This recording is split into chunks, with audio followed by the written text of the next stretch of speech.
Matagumpay na naisagawa ng ARCAD NCRPO, katuwang ang Arpicado NCR, Baseco Police Station at Bisok Class San Hukbo ang isang community engagement activity sa Barangay 649 Baseco Port Area, Manila. Kabilang sa mga isinagawang aktibidad ay ang mga lecture hinggil sa anti-terrorism, drug awareness at anti-bastos law. Namahagi din ng information, education and communication materials at distribution ng food pack kung saan humigit kumulang ang 100 residente ang nakinabang. Namagay din ng mensahe si Police Colonel Edward M. Cotillog, Acting Chief ng Regional Community Affairs and Development Division, na nagpapaalala sa kahalagahan ng pakikipag-ugnayan sa komunidad. So andito po tayo sa Baseco Compound, dito sa Barangay Baseco, na nagkakandak po tayo dito ng mga community engagement. So ito po ay para masabihan natin ang ating mga sa komunidad ang mga ginagawa po ng ating mga kapulisan. Like nagkandak po ng lectures sa illegal drugs, mga terorismo, mga anti-bullying, and then other crime prevention tips. So ito po, nagle-lecture po yung ating kasamahan.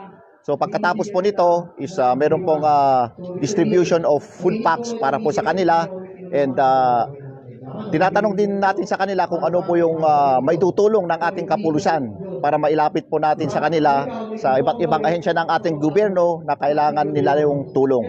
So ito po yung ginagawa ng ating kapulisan ngayon. Samantala, lubos ang pasasalamat ni Milin A. Paharon, President ng Gawad Kalinga Baseco, sa mga kapulisan dahil sa isinagawang aktibidad na naghatid ng kaalaman at tulong sa mga residente. Magandang umaga po, Luzon, Visayas, Mindanao, at sa lahat ng kapulisan na nandirito ngayon sa amin sa Baseco.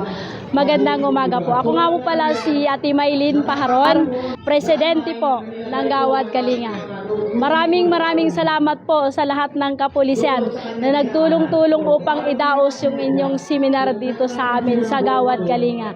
Maraming salamat po. Malaking tulong po ito, lalo na yung inyong ibibigay ngayon sa amin. Sobrang napakaraming salamat po. Ang inyong kapulisan ay patuloy na handang maglingkod at magbigay ng tamang kaalaman upang mapanatili ang kapayapaan at kayusan sa ating komunidad.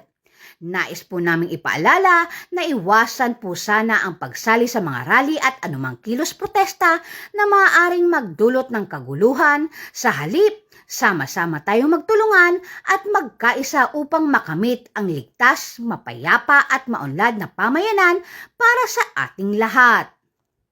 Mula dito sa Metro Manila, ako po ang inyong PNN correspondent, Patrol Woman Ivy Corporal, alagad ng batas, tagataguyod ng Balitang Pulis.